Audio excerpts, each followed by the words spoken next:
Hello there, weary traveler, and welcome back to this cozy corner of history where we explore the stories that time tried to bury. Tonight, we're walking alongside an aging craftsman in ancient Egypt whose daily reality was so harsh it would overwhelm most modern people within hours. A story that will transform how you see your own comfortable retirement. Whether you're nestled under warm blankets ready to drift off to sleep, or simply seeking to unwind with some gentle historical storytelling, I'm so grateful you've chosen to spend this evening with me. If you don't mind, I'd love to know where in the world you're tuning in from tonight, and what time of day it is for you right now. Feel free to leave a comment and let me know. It's always such a comfort to see our community of history enthusiasts gathered here from every corner of the globe. And if you find peace in these calm, immersive tales from ages past, go ahead and click that subscribe button so you don't miss our next journey together. But for now, let's allow the gentle weight of modern comfort to settle around you as we travel back to a time and place where growing old meant facing a slow descent into irrelevance and desperation. Tonight, we're walking the dusty streets of ancient Egypt, following a story that will remind us just how precious our social safety nets truly are. Picture yourself settling deeper into your pillow as we begin this tale of Khaemwaset, a master craftsman whose skilled hands built monuments for eternity, yet who faced his own twilight years with nothing but uncertainty. Close your eyes if you wish, and let your breathing slow as we explore together what it meant to watch your life's work continue, while your own value to society slowly crumbled away. Take a deep breath with me now, feeling the softness of your bedding, the warmth of your room, the safety of your walls. Hold on to that comfort as we journey back nearly 4,000 years to a world where such simple pleasures were luxuries beyond imagination for those unfortunate enough to find themselves too old to contribute, yet too alive to be forgotten. The year is 1380 before Christ, and as the sun rises over the limestone cliffs of Thebes, Khaemwaset awakens to a reality that would shatter most modern souls within hours. At 62 years old, his hands shake with the tremor that comes to all master stone carvers who have spent 4 decades gripping copper chisels in the suffocating darkness of royal tombs. But this morning brings a terror far worse than physical pain. For the first time in his adult life, he has no work to do, no purpose that justifies his continued existence, no value to offer a society that measures human worth entirely by productive capacity. Feel the weight of that realization settling over him like a burial shroud, so different from the gentle comfort of your blankets. Where you might worry about having enough saved for a comfortable retirement, Khaemwaset faces a starker truth. In ancient Egypt, there is no such thing as retirement as we understand it. There are no pension plans administered by benevolent institutions, no government programs designed to ensure dignity in old age, no insurance policies that guarantee medical care when bodies begin to fail. Instead, there is only the brutal arithmetic of survival. Can an aging person still contribute enough value to justify the food they consume, the shelter they occupy, the care they require? The village of Deir el-Medina, where Khaemwaset has lived for 37 years, represents one of the most privileged communities in ancient Egypt. These are not common laborers or farmers scratching subsistence from the desert, but skilled artisans whose work adorns the eternal resting places of pharaohs and nobles. They live in purpose-built stone houses rather than mud huts, receive regular rations from the royal administration rather than depending entirely on their own farming, and enjoy a level of job security unknown to most of their contemporaries. Yet even in this relatively prosperous community, the specter of aging brings terrors that would break the spirit of anyone accustomed to modern social protections. As you rest in your climate-controlled bedroom, perhaps you've never considered what it means to wake up knowing that your fundamental relationship with society has changed overnight. Kayamwasit's transition from essential craftsman to aging dependent isn't marked by retirement parties or gold watches, but by the gradual, humiliating recognition that younger hands can do his work better, faster, and without the accommodations his failing body now requires. The workshop conversations that once included his voice now continue without him. The technical decisions that once required his expertise are made by men who learned their skills from him, but no longer need his guidance. The respect and authority that came with mastery of his craft evaporate as surely as morning dew under the desert sun. His wife, Nebet, moves quietly around their two-room dwelling, preparing the morning meal that may represent their most significant challenge yet. At 58, she has already lived longer than most women of her time could hope to expect, but her own productive years are ending as well. The fine linen she once wove for trade has become coarse and uneven as her eyesight fails and her fingers stiffen with arthritis. The bread she bakes, once prized by neighbors willing to trade vegetables and fish for her skilled work, now competes with offerings from younger women whose hands are steadier and whose reputations are still growing. Together, this couple faces the terrifying prospect of becoming what every ancient Egyptian fears most: people who consume more than they produce, burdens whose continued existence depends entirely on the charity of others. The water Nebet pours for their morning washing comes from ceramic jars that must be filled daily from the village well. As you perhaps take for granted the endless flow of clean water from your taps, consider that every drop Kayamwasit and his wife consume must be carried by hand, stored carefully to prevent contamination, and rationed to last through periods when illness or infirmity might prevent the daily journey to the water source. The bread she serves is coarse and gritty, made from emmer wheat that often contains sand particles that will slowly grind down their teeth over the years. The weak beer that accompanies their meal serves not as recreation, but as the primary source of calories and nutrients that might keep them alive another day. This is not poverty as they have known it before, but the new reality of aging bodies trying to survive in a world designed for the young and strong. The sounds of the village awakening drift through their small windows, the clink of copper tools being gathered, the quiet conversations of work gangs organizing for another day in the royal tombs, the shuffle of sandaled feet on pathways worn smooth by generations of craftsmen. But Kayamwasit no longer participates in these familiar rhythms. His exclusion from the productive life of the community isn't cruel or unusual by the standards of his time. It's simply the natural order of things. When hands shake too badly to carve precise hieroglyphs, when eyes can no longer distinguish fine details in dim tomb chambers, when backs can no longer bend for hours in cramped spaces, then the time for productive work has ended. What follows isn't retirement, but irrelevance. Not golden years, but a daily struggle to prove that continued existence serves some purpose beyond mere sentiment. The morning prayer that Kayamwasit offers to Ptah, patron god of craftsmen, carries a desperate edge that it never held during his working years. Where once he prayed for skill and safety, now he pleads for relevance and purpose. The small offerings he places before the household shrine, a piece of bread, a cup of beer, a stick of precious incense, represent resources that he and Nebet can barely afford to spare. But the spiritual dimension of his survival is as important as the physical. In a culture where the quality of one's afterlife depends partly on the proper performance of religious duties, maintaining favor with the gods becomes a matter of eternal as well as temporal security. The economics of Kayamwasit's situation would be incomprehensible to anyone accustomed to modern retirement planning. He owns no investments that generate passive income, holds no assets that appreciate in value over time, has no access to credit that might smooth temporary shortfalls in resources.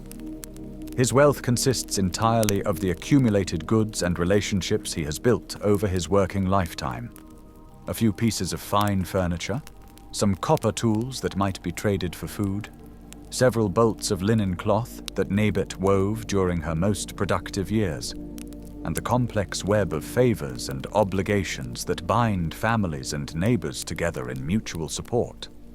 This wealth is finite and diminishing. Every meal consumed, every tool traded for necessities, every favor called in to meet an emergency represents a permanent reduction in the resources available for future survival. Take a deep breath and feel the security of your mattress beneath you as we contemplate the psychological impact of this economic reality. Kayem relationship with every possession, every relationship, every daily decision is colored by the knowledge that his resources are running out and cannot be replaced. The copper chisel that served him faithfully for 20 years might need to be traded for grain if the harvest is poor. The friendship with a neighbor that once provided mutual benefit in times of need might become a one-sided dependency that could strain the relationship to breaking. The small luxuries that once made life pleasant, a cup of wine with dinner, a new tunic for festival days, meat for special occasions, must be weighed against the possibility that they represent the difference between survival and starvation in months to come. The social dynamics of aging in Deir el-Medina reflect the broader challenges that face any pre-modern society attempting to care for its elderly members. The village operates on principles of reciprocity and mutual obligation that work well when everyone can contribute something of value to the common welfare. Younger craftsmen provide labor and innovation. Experienced workers offer knowledge and training. Women contribute food production and textile work, and even children perform useful tasks like carrying water and gathering fuel. But what happens when someone can no longer contribute? The answer, in Kayem Waset's case, is a gradual renegotiation of relationships and status that requires him to find new ways to justify his continued place in the community. The teaching role that has become Kayem Waset's primary occupation represents both an opportunity and a burden that illustrates the complex challenges of aging in his society. On one hand, his knowledge and experience have genuine value that younger craftsmen need and appreciate. The techniques he has perfected over 4 decades of stone carving, the wisdom he has gained about working with different types of limestone and granite, the understanding he has developed of how to interpret the sometimes unclear instructions from royal architects. All of this represents irreplaceable intellectual capital that the community benefits from preserving and transmitting. But teaching also requires physical stamina that his aging body struggles to provide, social skills that don't always translate well across generational boundaries, and the emotional resilience to watch younger men surpass his abilities in areas where he was once supreme. The village workshop where Kayem Waset now spends his days has become a theater where the drama of aging plays out in miniature.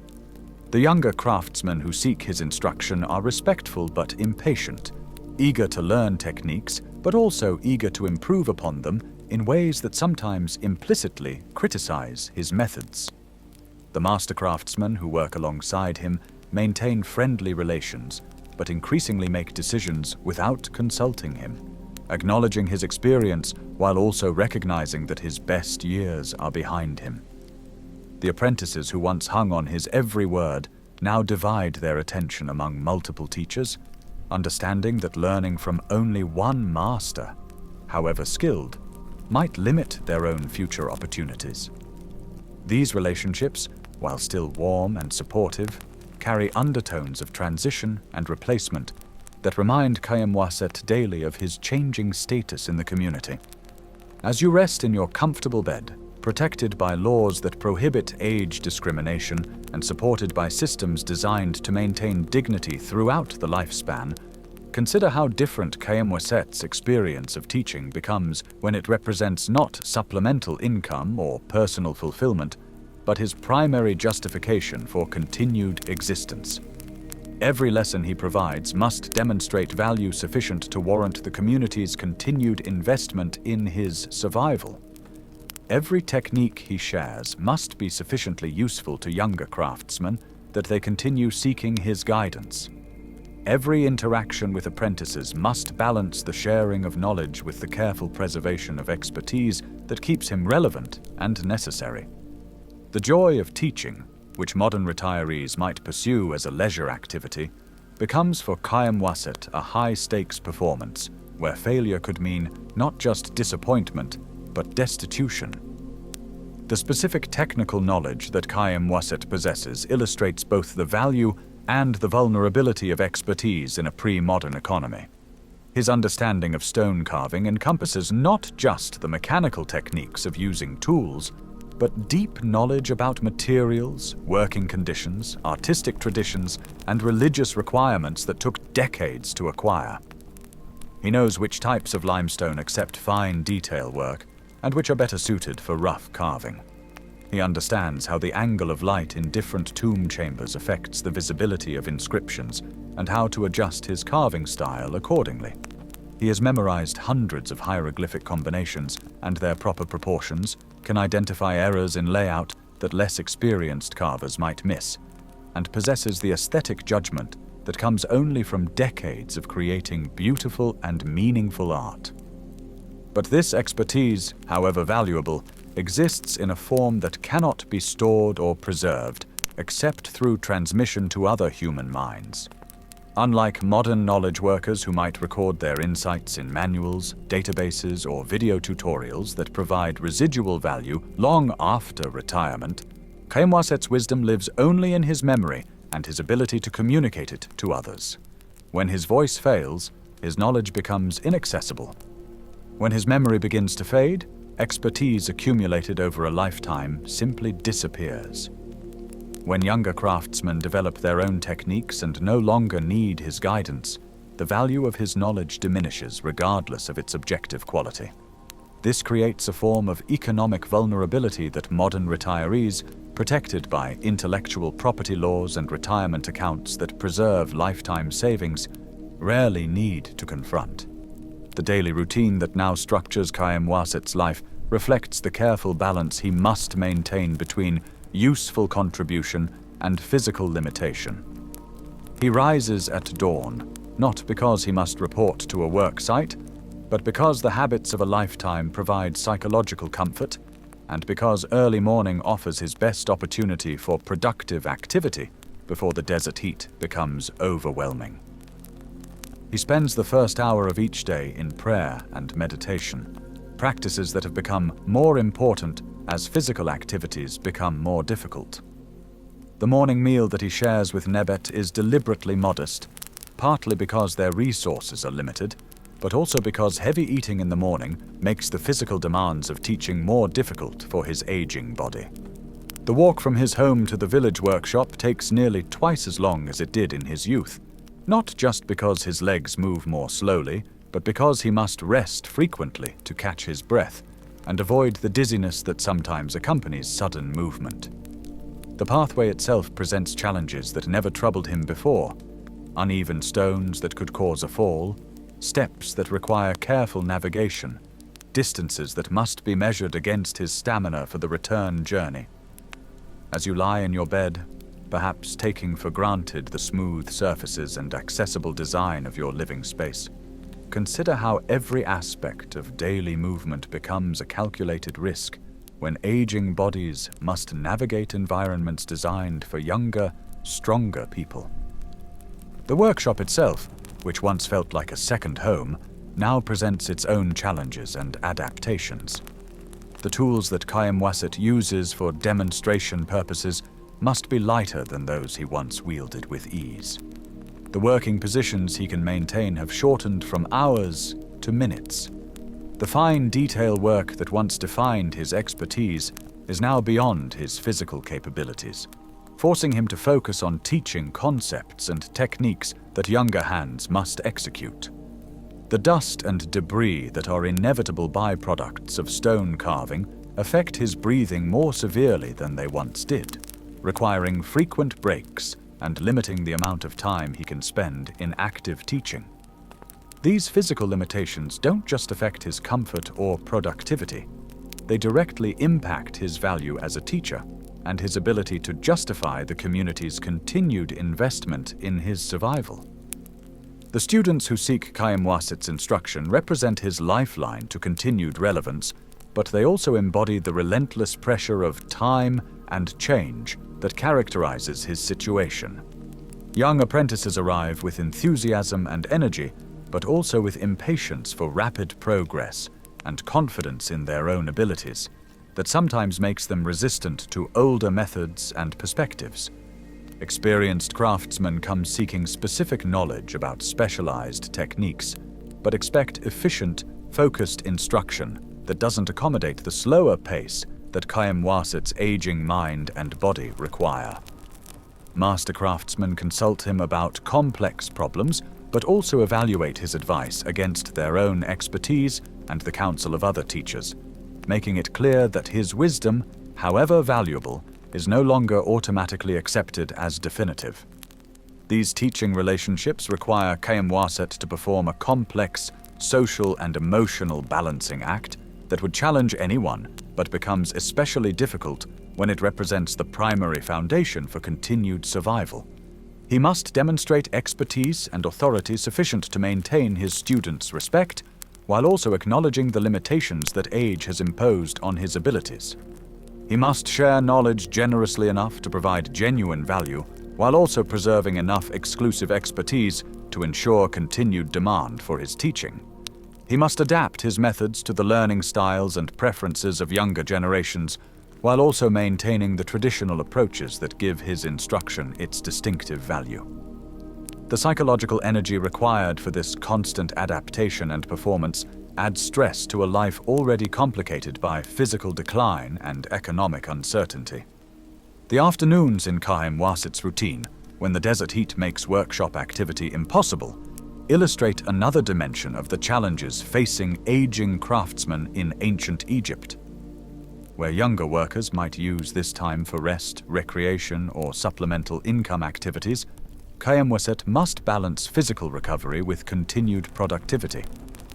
He spends these hours working on his own funeral preparations, carving the wooden coffin that will house his mummified body, creating the shabti figures that will serve as his workers in the afterlife, and accumulating the oils, resins, and textiles that will be needed for proper preservation of his remains.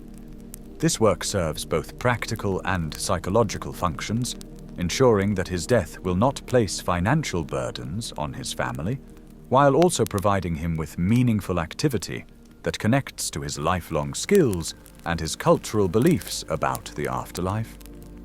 The process of preparing for death in ancient Egypt represents a form of retirement planning that modern people might find both admirable and terrifying.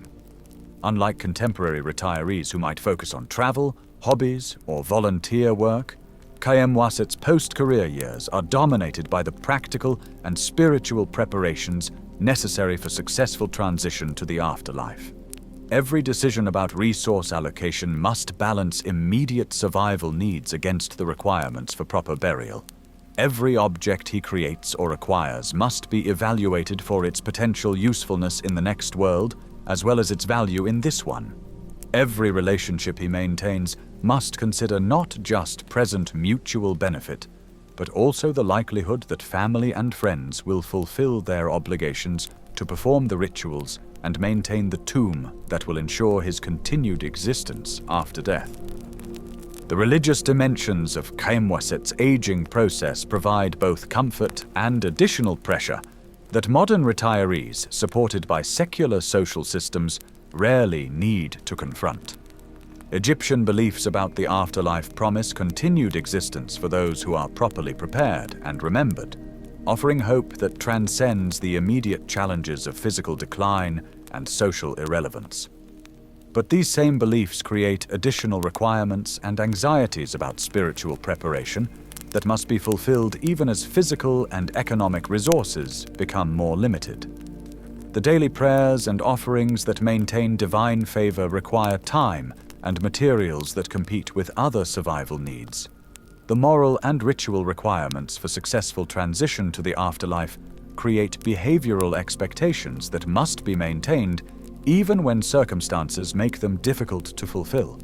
The complex preparations necessary for proper mummification and burial represent major expenses that must be planned and saved for even as current income diminishes.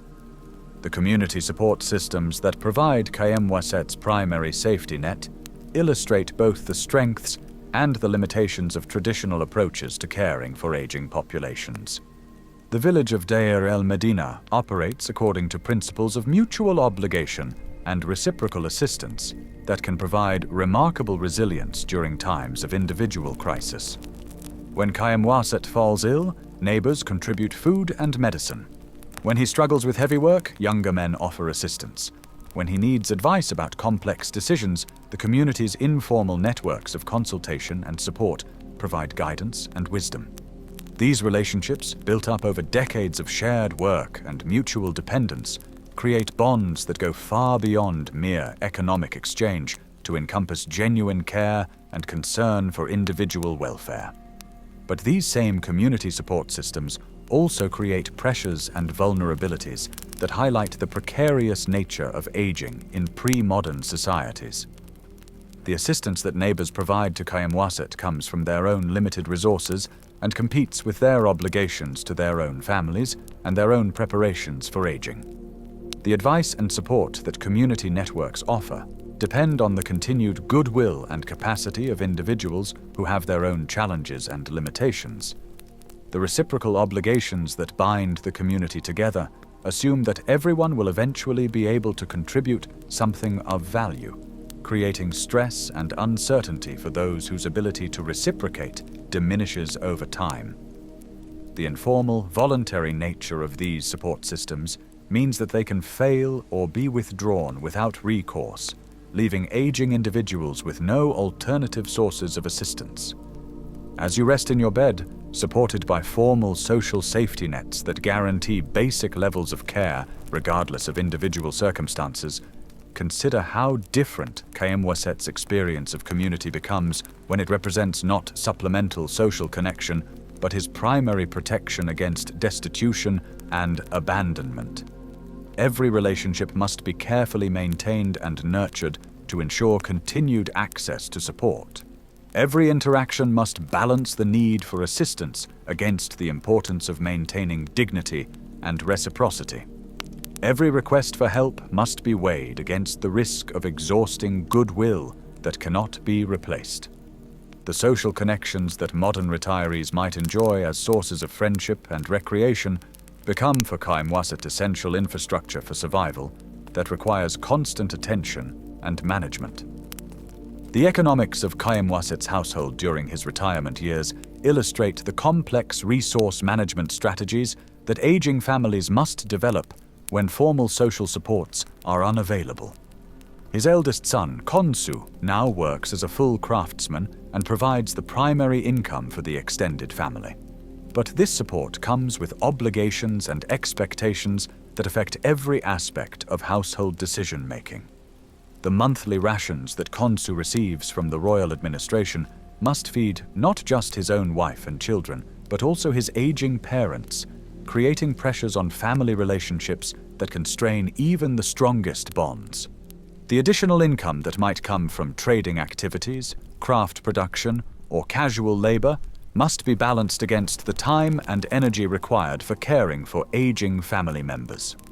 The household resources that once served the needs of two productive adults must now stretch to cover the increased medical expenses, special dietary requirements, and reduced productivity that accompany old age. The financial planning that governs these decisions operates according to principles that would seem foreign to anyone accustomed to modern retirement strategies. There are no investment vehicles that generate passive income, no insurance products that protect against catastrophic expenses, no government programs that provide predictable benefits based on lifetime contributions. Instead, there are only the accumulated assets of a lifetime: stored grain that must last until the next harvest, copper tools that can be traded for necessities, bolts of cloth that represent saved labor, and small quantities of silver and gold that serve as emergency reserves. These assets are finite and irreplaceable, creating a constant tension between present consumption needs and future security requirements that affects every spending decision. The healthcare challenges that Khaem faces as he ages represent another dimension of ancient retirement that would overwhelm most modern people within days. The arthritis that has developed in his hands and knees from decades of repetitive work receives treatment from the village physician. But these remedies, willow bark tea for pain relief, hot compresses for stiffness, massage with herbal oils, provide only temporary relief from conditions that will inevitably worsen over time. The eye problems that increasingly affect his ability to see fine details have no effective treatment, forcing him to adapt his activities to his diminishing visual acuity. The dental problems that result from years of eating gritty bread and limited access to dental care cause constant discomfort and make eating increasingly difficult, creating nutritional challenges that compound other health issues. But beyond these specific medical conditions, Khaem must cope with the psychological impact of physical decline in a culture that places enormous emphasis on productivity and self-sufficiency. The gradual loss of strength, dexterity, and sensory acuity doesn't just create practical limitations. It also undermines his sense of identity and self-worth in ways that modern retirees, supported by counseling services and age-positive social attitudes, rarely need to confront. The knowledge that his condition will only worsen, combined with the awareness that his society has no effective treatments for age-related decline, creates a form of existential anxiety that permeates every aspect of his daily experience.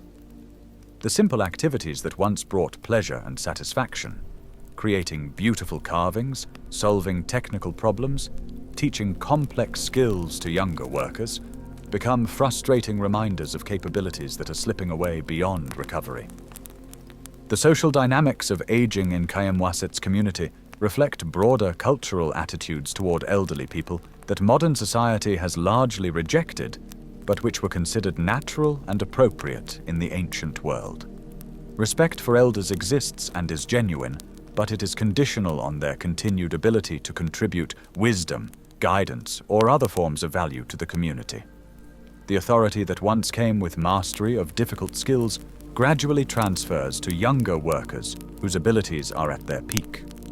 The leadership roles that experienced craftsmen might hold in community decision-making slowly shift to individuals whose judgment is considered more current and whose physical capabilities allow them to implement the decisions they make. This transition isn't deliberately cruel or disrespectful, but it reflects practical realities about competence and capability that create inevitable shifts in social status and influence.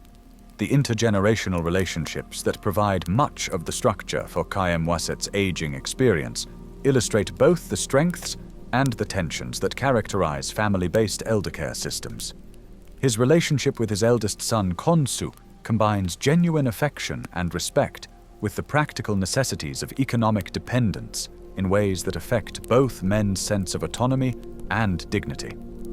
Khonsu's willingness to support his aging parents reflects cultural values about filial obligation that run deeper than mere sentiment, but it also creates financial pressures on his own young family that can generate resentment and stress. Khaem gratitude for his son's support combines with frustration about his loss of independence in ways that complicate their daily interactions and create emotional tensions that have no easy resolution. The relationships between Khaem and his grandchildren provide some of the most rewarding aspects of his aging experience, but they also highlight the ways that traditional knowledge and skills become obsolete as technologies and techniques evolve. The stories he tells and the wisdom he shares connect younger generations to their family history and cultural traditions, creating bonds that transcend immediate, practical concerns. But the technical knowledge that once made him an invaluable teacher becomes less relevant as new tools, materials, and methods are developed by younger craftsmen who have learned from multiple masters and incorporated innovations that Kayamwasit never encountered. The role of beloved grandfather provides emotional satisfaction and social connection, but it doesn't address the fundamental challenge of maintaining productive relevance in a rapidly changing technical environment.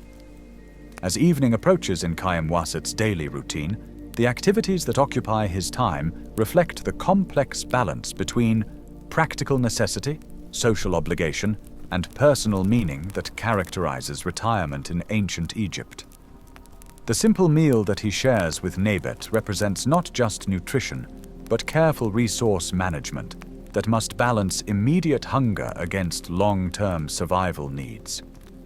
The conversations they have about family matters, community events, and practical concerns serve both social and planning functions, helping them coordinate responses to challenges and opportunities that affect their welfare. The evening prayers and offerings that conclude their day provide spiritual comfort and maintain religious obligations, but they also represent investments in divine favor that they hope will provide protection and support during vulnerable times. The preparations for sleep that conclude Kayamwasit's day carry undertones of mortality and uncertainty that would be deeply disturbing to anyone accustomed to modern life expectancy and medical care. The physical discomfort that makes rest difficult despite his fatigue reflects medical conditions that have no effective treatment and will only worsen with time. The security concerns that require careful attention to door fastenings and valuable possessions reflect the vulnerability that comes with age in a society where law enforcement is limited and personal protection depends largely on individual capability. The prayers for safe passage through the night and awakening to another day reflect genuine uncertainty about survival that most modern people never need to confront in any immediate way.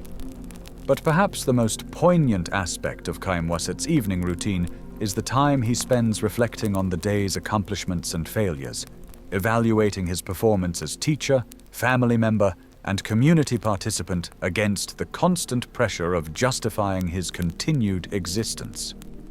The knowledge that was successfully transmitted, the relationships that were maintained and strengthened, the small contributions that added value to his family's welfare. These positive achievements provide psychological satisfaction and hope for continued relevance.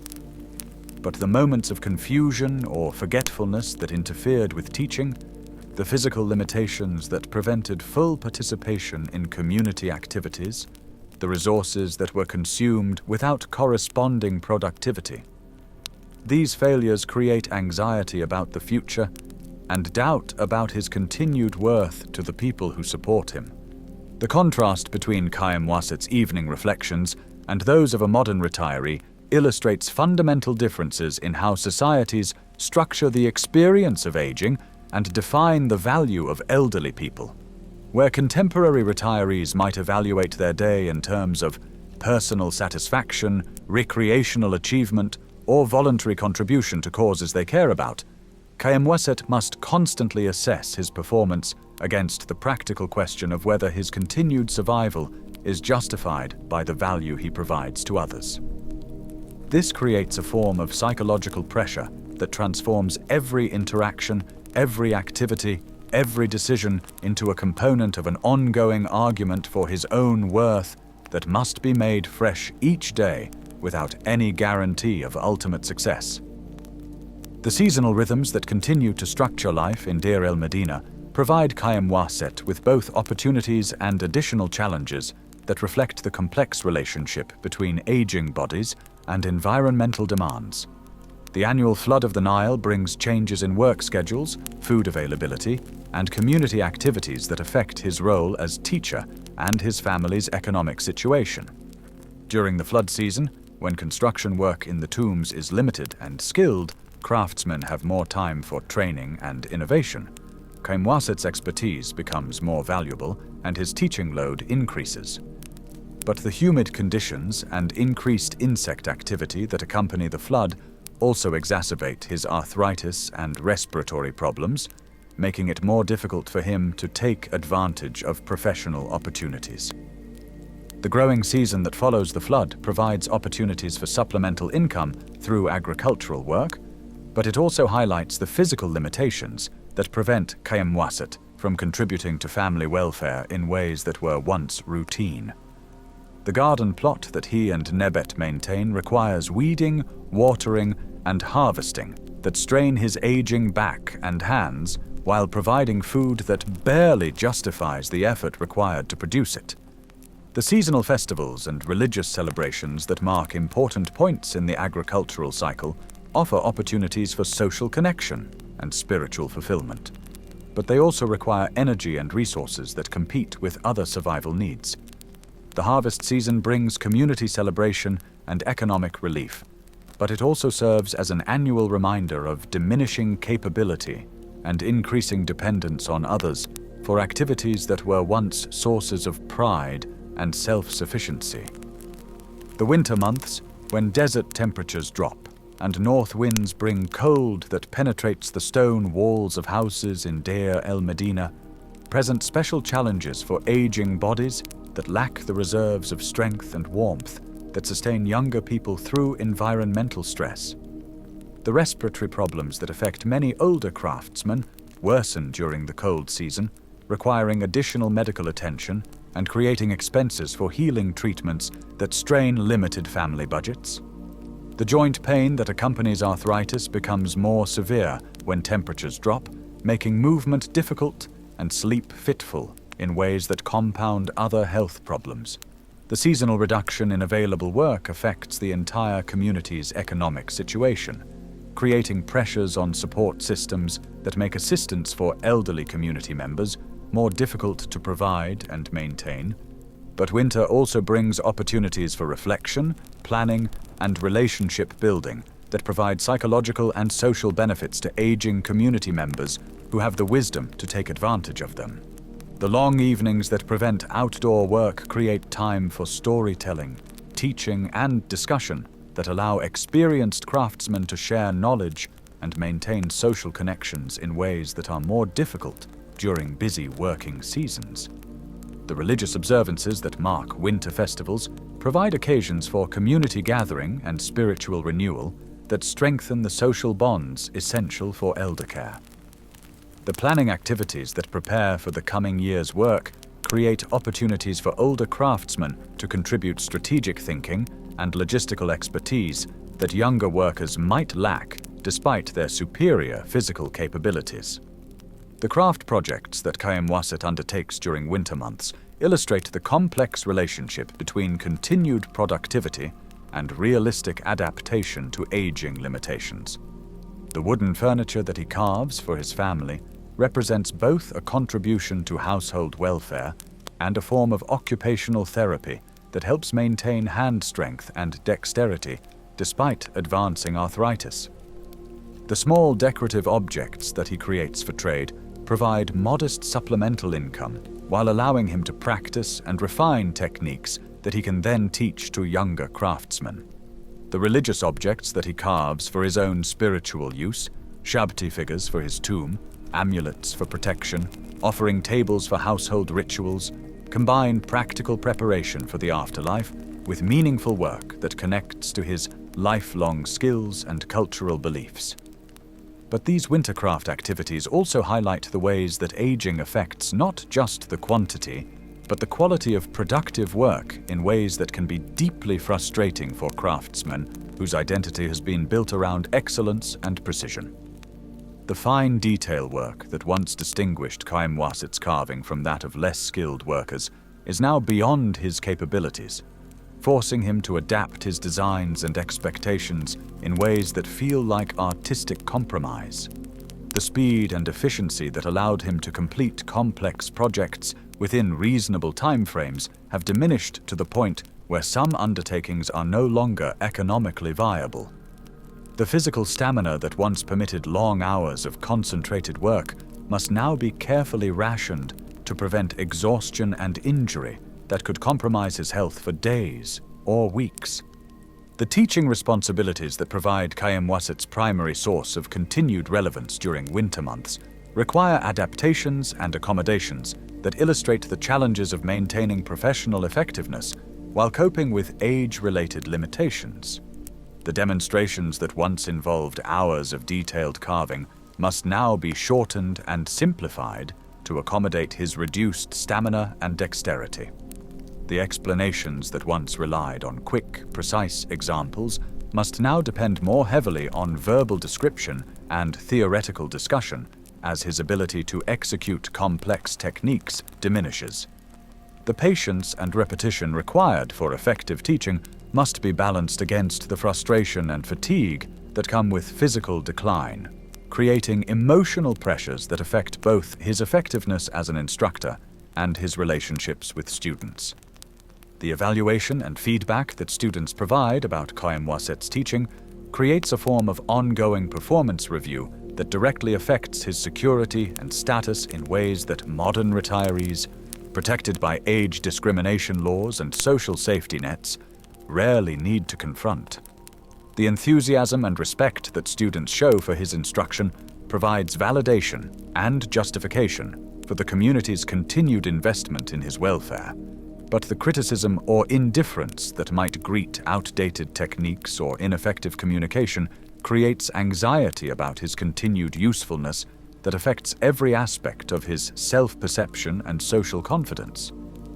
The comparisons that students inevitably make between his teaching and that of other instructors become measures of his relative value that could determine whether he continues to receive opportunities for meaningful contribution. As spring returns to the Nile Valley and the community prepares for another year of tomb construction and artistic creation, Kayamwaset faces the annual renewal of questions about his role and relevance that characterize aging in a society without formal retirement systems.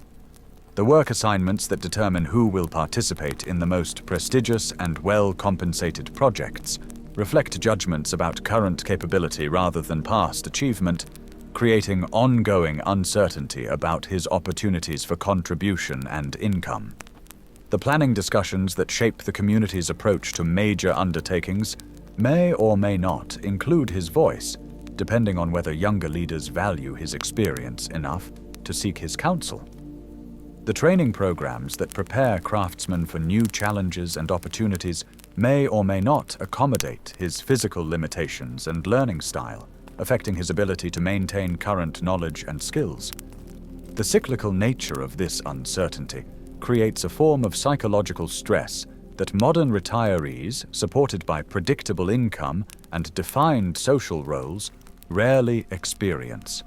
Each season brings fresh evaluation of Kayamwaset's worth and capability, creating ongoing pressure to prove himself in ways that become more difficult as his physical and mental resources diminish.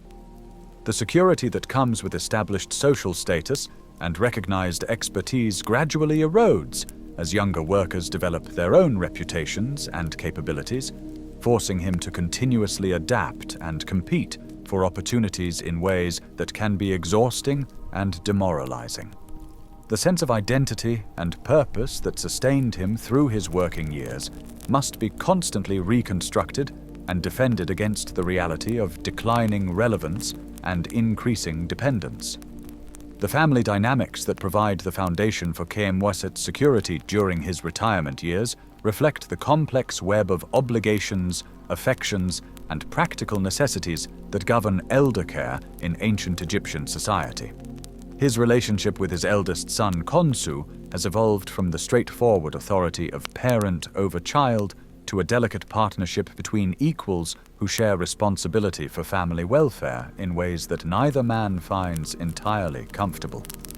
Khonsu's position as primary breadwinner gives him practical authority over household decisions, but cultural expectations about respect for elders require him to seek his father's counsel and defer to his wishes in ways that can complicate efficient decision-making. Kayamwaset's gratitude for his son's support conflicts with his desire to maintain dignity and independence, creating tensions that affect their daily interactions and long-term planning. Feel the weight of these family obligations settling around Khonsu like a heavy yoke, so different from the voluntary nature of family relationships in your modern world, where you might choose how much support to provide aging parents based on your capacity and inclination. Khonsu operates under religious and social expectations that make adequate care for his parents a matter of spiritual as well as practical necessity.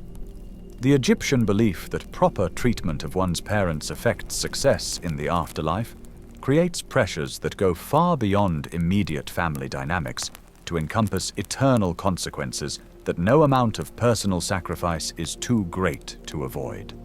The community scrutiny that evaluates how well he fulfills these obligations affects his reputation and social standing in ways that can impact his own family's welfare for generations to come. The practical arrangements that govern daily life in the multi-generational household require constant negotiation and compromise that would challenge even the most harmonious families. The limited space in their stone house must accommodate not just Khonsu's wife and 3 children, but also his aging parents, whose needs for quiet, warmth, and medical care sometimes conflict with the requirements of a busy household with young children. The food allocation that once seemed adequate for 2 adults must now stretch to cover the special dietary needs of aging family members, whose digestion has become sensitive and whose appetites have diminished even as their need for nutrition remains critical. The work schedules that once allowed for clear separation between professional and family responsibilities must now accommodate the unpredictable demands of elder care, sudden illnesses that require immediate attention, bad days when aging parents need extra help with basic activities, medical appointments with the village physician that interrupt normal routines. The emotional dynamics of caring for aging parents create psychological pressures that affect every member of the household in ways that modern families, supported by professional elder care services and community resources, rarely need to experience. Khonsu's wife, Hebet finds herself responsible for much of the daily care that Khaemwaset and Nebet require, adding domestic duties to her existing responsibilities for child rearing, food preparation, textile production, and household management. The children must adapt their play and behavior to accommodate grandparents whose tolerance for noise and activity has diminished with age, while also learning to help with care tasks that introduce them early to the realities of mortality and decline. The family's social life must be modified to account for aging members who can no longer participate in community activities or who require special accommodations that limit the family's flexibility and spontaneity. But these family relationships also provide rewards and satisfactions that illustrate the positive aspects of traditional elder care systems when they function as intended. The wisdom and experience that Khaemwaset shares with his grandchildren create bonds of affection and learning that enrich their development in ways that formal education alone cannot provide. The stories he tells about family history, community traditions, and technical knowledge connect younger generations to their cultural heritage while providing entertainment and moral instruction that shapes their values and aspirations. The practical skills that he teaches, woodworking, tool maintenance, religious observances, social protocols, provide valuable training that will serve them throughout their lives while giving him meaningful ways to contribute to their welfare and development. The support network that extends beyond Khaemwaset's immediate family illustrates the broader community structures that provide backup and assistance for aging individuals when family resources prove insufficient. His younger brother, Amenemhab, who works as a painter in the royal tombs, provides both emotional support and practical assistance when health crises or family emergencies exceed Khonsu's capacity to cope alone. The informal network of neighbors, friends, and colleagues who have worked alongside Khaemwaset for decades offers help with transportation, medical care, household repairs, and emergency assistance that supplements family resources and provides social connection beyond the sometimes claustrophobic atmosphere of multi-generational living. The professional relationships that he has maintained with other master craftsmen create opportunities for continued learning, consultation, and collaboration that help preserve his sense of relevance and connection to the work that has defined his adult life. The religious community that gathers for festivals, ceremonies, and routine observances provides Kayamwaset with social roles and spiritual practices that offer meaning and purpose beyond the immediate concerns of daily survival. The temple duties that he can still perform, maintaining sacred objects, preparing offerings, participating in ritual activities, give him ways to contribute to community welfare that don't depend on physical strength or manual dexterity. The religious knowledge that he has accumulated over decades of participation in ceremonial life makes him a valuable consultant for families planning weddings, funerals, and other important occasions that require proper observance of traditional practices. The spiritual preparation for his own death and afterlife provides him with meaningful work that connects to his deepest beliefs, while also serving practical purposes that benefit his family's long-term welfare. But these community support systems also create obligations and expectations that can become burdensome as Kayamwaset's capacity for reciprocal assistance diminishes with age. The neighbor who helps him repair storm damage to his roof may reasonably expect similar assistance when his own house needs work, creating pressure to contribute labor that Kayamwaset can no longer safely provide. The colleague who shares technical knowledge and professional advice may anticipate consultation and collaboration that becomes difficult when memory problems or communication difficulties interfere with effective interaction. The religious community that values his participation and contribution may expect levels of involvement and service that exceed his physical and emotional capacity, creating stress about spiritual obligations that compete with other survival priorities. As you rest in your comfortable bed, supported by formal institutions and legal protections that guarantee basic levels of care regardless of your ability to reciprocate, consider how different Kayamwaset's experience of community becomes when every relationship must be carefully managed to maintain access to essential support. The social connections that modern retirees might enjoy as sources of friendship and recreation become for Kayamwaset critical infrastructure for survival that requires constant attention and cultivation. The volunteer activities and community service that contemporary elders might pursue for personal satisfaction must be evaluated by Kayamwaset in terms of their impact on his reputation, their contribution to his network of mutual obligations, and their effect on his family's standing in the community. The medical challenges that Kayamwaset faces as his body continues to age represent another dimension of ancient retirement that would overwhelm most modern people within weeks.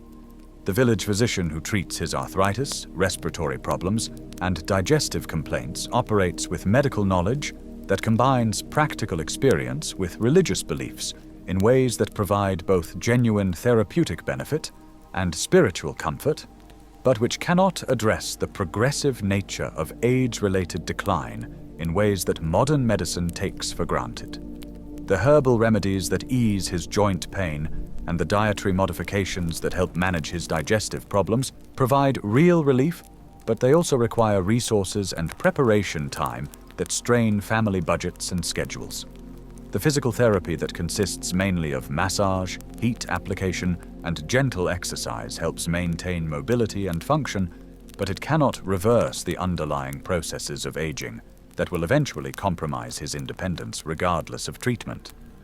The psychological impact of progressive physical decline in a culture that lacks effective medical interventions for age-related conditions creates forms of anxiety and depression that modern retirees, supported by advanced healthcare and mental health services, rarely need to confront in such stark terms. The knowledge that his arthritis will worsen regardless of treatment creates ongoing stress about future mobility and independence that affects his sleep, appetite, and social interactions. The awareness that his eyesight will continue to deteriorate without hope of correction makes every visual task a reminder of increasing limitation and dependence. The recognition that his memory and cognitive function may decline in ways that could compromise his ability to teach, learn, and maintain relationships creates existential fears about the loss of identity and purpose that go far beyond concerns about physical comfort or convenience. The dental problems that result from decades of eating coarse, gritty food illustrate the ways that ancient living conditions create cumulative health challenges that compound the normal difficulties of aging. The constant pain from worn and damaged teeth affects Kayamwaset's ability to eat properly, contributing to nutritional deficiencies that worsen other health problems and reduce his overall strength and resilience. The difficulty chewing tough foods forces dietary changes that may provide adequate calories but lack the variety and quality needed for optimal health in aging adults. The social embarrassment of visible dental decay and missing teeth affects his confidence in teaching and social situations, creating psychological barriers to the interpersonal relationships that are essential for his emotional and practical welfare. But perhaps the most challenging aspect of Kayamwaset's medical situation is the way that health problems affect his ability to fulfill the social and economic roles that justify his continued place in the community. The days when arthritis pain makes it impossible for him to demonstrate carving techniques represent lost opportunities for income and professional relevance that cannot be recovered or rescheduled. The respiratory problems that limit his ability to work in dusty environments reduce his value as a teacher and consultant in ways that directly affect his family's welfare. The cognitive changes that occasionally interfere with his memory or communication create doubts about his competence that can undermine years of careful reputation building and professional relationship maintenance. The daily management of these health challenges requires forms of planning and resource allocation that illustrate the complex survival strategies that aging individuals must develop when formal healthcare systems are unavailable. The medications that provide pain relief must be purchased from the village physician or prepared at home using herbs and ingredients that require time and money to obtain. The dietary modifications that help manage digestive problems must be balanced against the family's limited food resources and the practical constraints of communal meal preparation. The rest and activity modifications that help preserve strength and prevent injury must be coordinated with work responsibilities and family obligations in ways that require constant negotiation and compromise. The seasonal variations in Kayamwaset's health conditions reflect the ways that environmental factors affect aging bodies in societies that lack climate control, advanced nutrition, and preventive health care. The joint pain that worsens during cold, damp weather creates cyclical periods of increased disability that must be planned for and managed despite their unpredictability. The respiratory problems that are exacerbated by dust storms and seasonal winds require lifestyle modifications that affect not just his own activities, but also his family's routines and household management. The digestive problems that worsen during times of stress or dietary change create additional challenges during festivals, family celebrations, and community events that are supposed to provide pleasure and social connection. The spiritual dimensions of health and healing in ancient Egyptian culture provide Kayamwaset with resources for coping with illness and disability that modern secular society often lacks. But they also create additional pressures and obligations that can complicate his medical management. The religious rituals that are believed to promote healing and divine protection require time, energy, and resources that must be balanced against other survival needs and family obligations. The spiritual interpretations of illness that see disease as punishment for moral failures or neglect of religious duties create psychological burdens that can worsen depression and anxiety while also motivating positive behavioral changes. The community expectations about proper spiritual response to illness create social pressures that affect how Kayamwaset presents and manages his health problems in ways that can interfere with effective treatment and support. The economic implications of aging and illness in Kayamwaset's situation illustrate the harsh realities of healthcare costs in societies without insurance, government programs, or employer benefits. The fees charged by the village physician for consultations, medications, and treatments must come from family resources that are already stretched by reduced income and increased expenses associated with elder care. The special foods, herbs, and medical supplies that support treatment and management of chronic conditions represent ongoing expenses that compete with other essential needs like housing maintenance, clothing, and basic nutrition. The time that family members must spend providing care and assistance represents lost opportunities for income-generating activities that affect the household's overall economic situation in ways that can create resentment and stress even in the most loving families.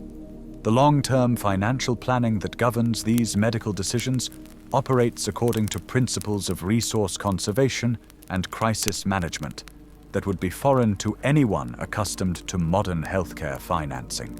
There are no insurance policies that spread risk across large populations, no government programs that guarantee basic levels of care regardless of ability to pay, no employer benefits that continue into retirement to help manage healthcare costs. Instead, there are only the family's accumulated resources and the hope that serious medical emergencies can be avoided or managed through community support and divine intervention. The knowledge that catastrophic illness could exhaust family savings and leave them destitute creates ongoing anxiety that affects every spending decision and family relationship in ways that can be as damaging as the medical conditions themselves. The social isolation that can accompany aging and illness in Kayemwaset's community reflects the practical and psychological challenges of maintaining relationships when physical limitations interfere with normal social activities. The community gatherings that once provided opportunities for professional networking, social connection, and cultural participation become difficult to attend when mobility problems make transportation challenging and sensory changes make group activities less enjoyable. The work-related relationships that once formed the core of his social identity become strained when he can no longer contribute effectively to collaborative projects or maintain the reciprocal assistance that characterized his professional interactions.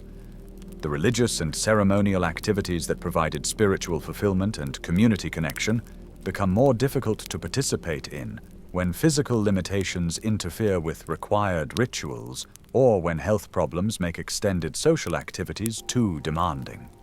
But the most profound form of social isolation that Kayemwaset experiences comes from the gradual recognition that his knowledge, experience, and perspective are becoming less relevant to a community that is adapting to new challenges and opportunities in ways that don't necessarily value traditional approaches or elder wisdom.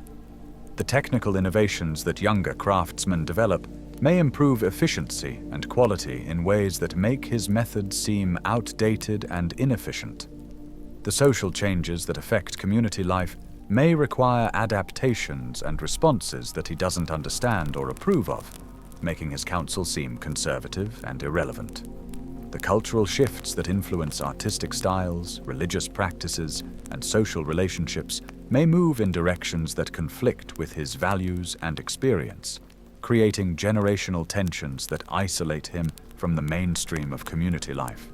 The psychological strategies that Kayemwaset develops for coping with these challenges illustrate both the resilience and the vulnerability of aging individuals who must create meaning and maintain hope without the support systems that modern society provides. The daily routines that structure his activities provide psychological comfort and a sense of control even when his influence over larger life circumstances diminishes. The spiritual practices that connect him to divine protection and eternal promises offer hope and meaning that transcend immediate suffering and limitation. The relationships with family members, especially grandchildren, provide opportunities for continued contribution and connection that help maintain his sense of worth and relevance despite professional decline. The creative activities that allow him to express his skills and knowledge in new ways provide satisfaction and accomplishment that help offset the frustrations of physical limitation and social irrelevance. The memories that increasingly occupy Kayemwaset's thoughts serve both comforting and painful functions as he attempts to make sense of his life and prepare for its conclusion. The recollections of professional achievements and technical mastery provide validation and pride that help sustain his self-esteem during periods of doubt and depression. The remembrances of family celebrations, community events, and personal relationships offer evidence of a life well lived and connections that have enriched both his own existence and the lives of others. But these same memories also create painful contrasts with his current limitations and irrelevance that can deepen his sense of loss and regret about opportunities that will never return and capabilities that cannot be recovered. The legacy planning that occupies increasing amounts of Kayem-Waset's attention during his retirement years reflects his desire to ensure that his life's work and accumulated wisdom will continue to benefit his family and community even after his death.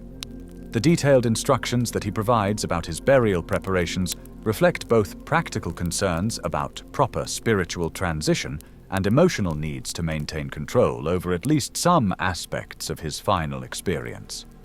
The technical knowledge that he records through careful teaching and demonstration represents his contribution to the preservation and transmission of cultural traditions that will outlive his individual existence. The family stories and personal history that he shares with younger generations create connections between past and future that help establish his place in the ongoing narrative of his lineage and community.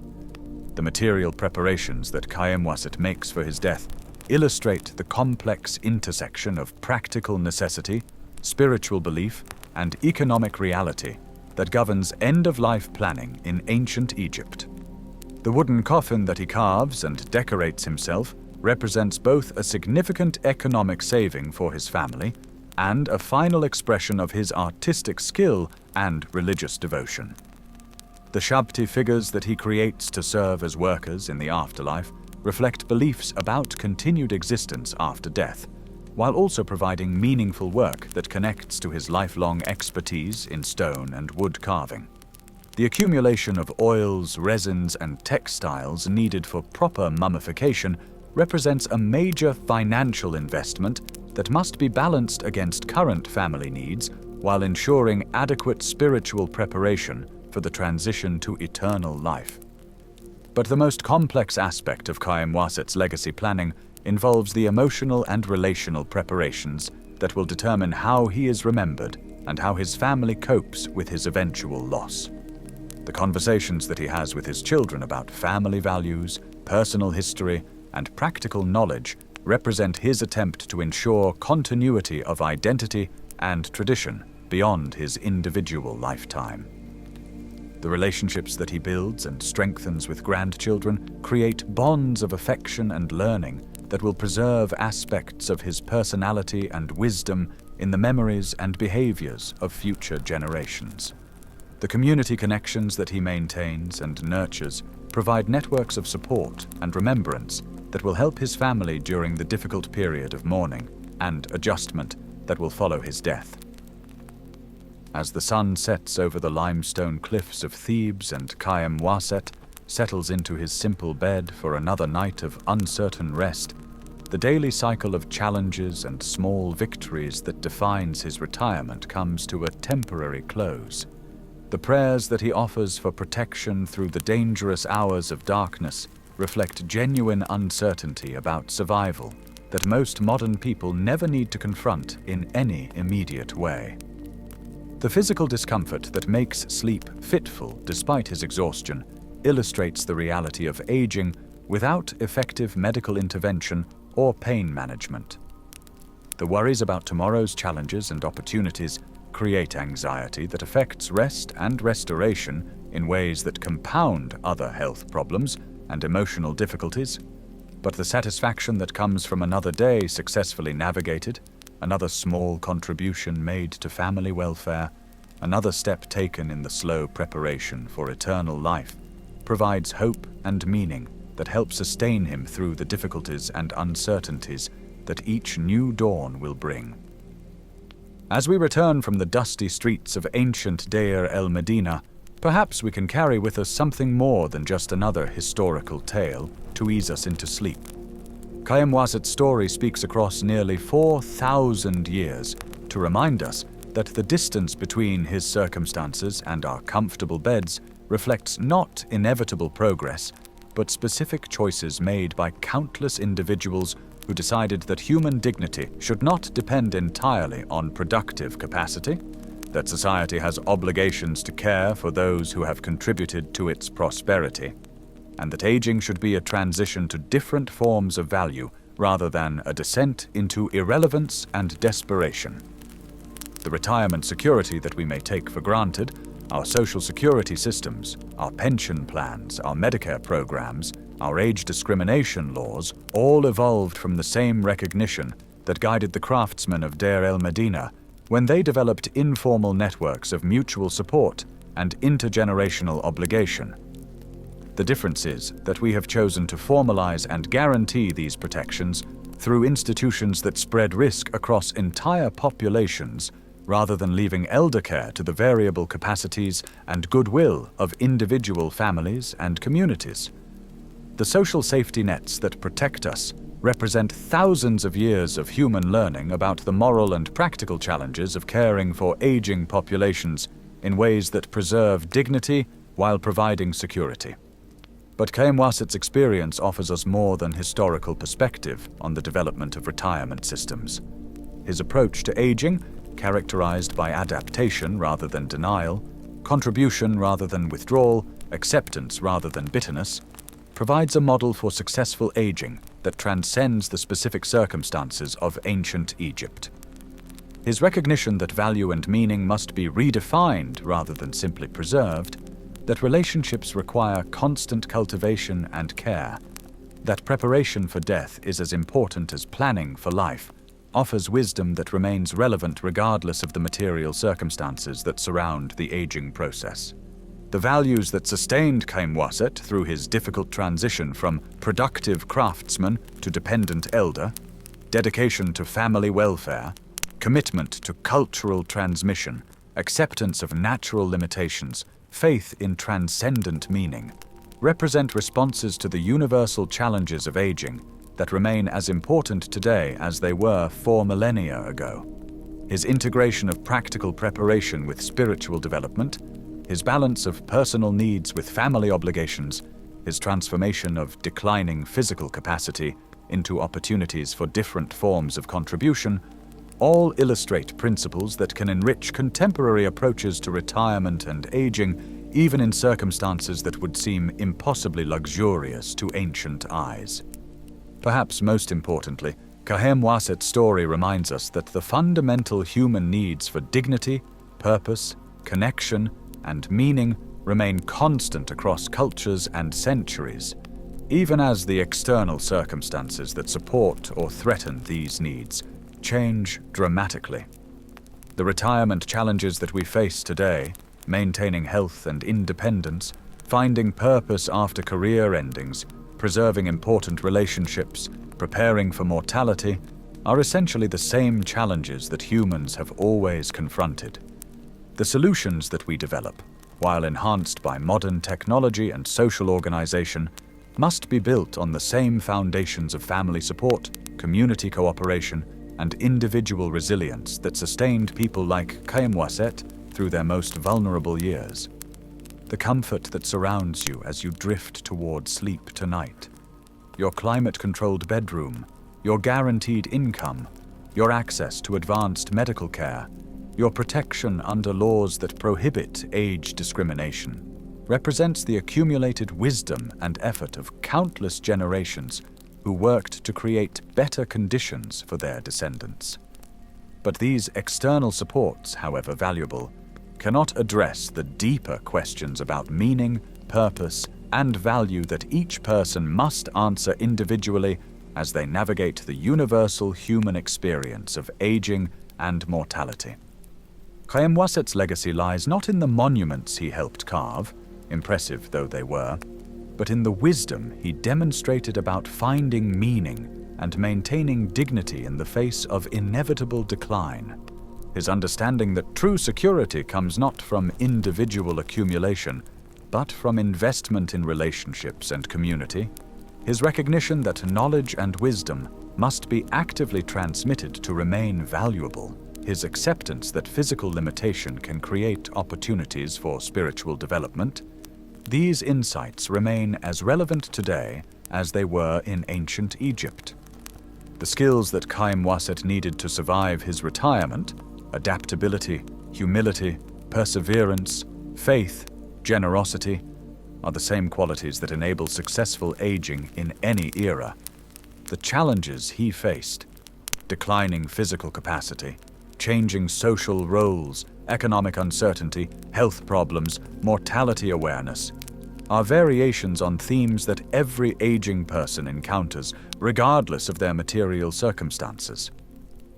The strategies he developed, maintaining purpose through teaching, finding meaning through spiritual preparation, preserving connection through family investment, represent approaches that can benefit anyone facing the transitions and losses that accompany the later stages of life. Sleep now, dear listener, and remember that true wealth lies not in what we accumulate for ourselves, but in the relationships we build, the knowledge we share, the values we model, and the love we give to those who will continue the human story after our individual chapters have ended. The security that matters most cannot be guaranteed by any institution or accumulated in any account, but must be created fresh each day through choices about how we treat others, how we respond to difficulty, how we find meaning in limitation, and how we prepare for the ultimate transition that awaits us all. Until we meet again in another quiet corner of history, may your dreams carry the wisdom of those who came before and the hope for those who will come after. May you find in Khaemwaset's story not just appreciation for your own comfortable circumstances, but inspiration for approaching your own aging with the same courage, dignity, and grace that he brought to his final years. May you understand that every day of health, every moment of independence, every opportunity for contribution is a gift to be treasured rather than a right to be assumed. If you found comfort in this journey through history's shadows, please consider subscribing to join our community of gentle souls who believe that the most important stories are often the hardest ones to hear. Like and share if this tale has touched your heart, and let me know in the comments where you're listening from tonight. There's something magical about knowing our little corner of history reaches around the world to bring people together in understanding and compassion. Perhaps share with us what this story has taught you about aging, family, or the meaning of a life well lived. Good night, and may your sleep be as peaceful as Khaemwaset's final rest beneath the stars of ancient Egypt, surrounded by the love of family, the respect of community, and the satisfaction of a life that found meaning and purpose even in its most challenging moments.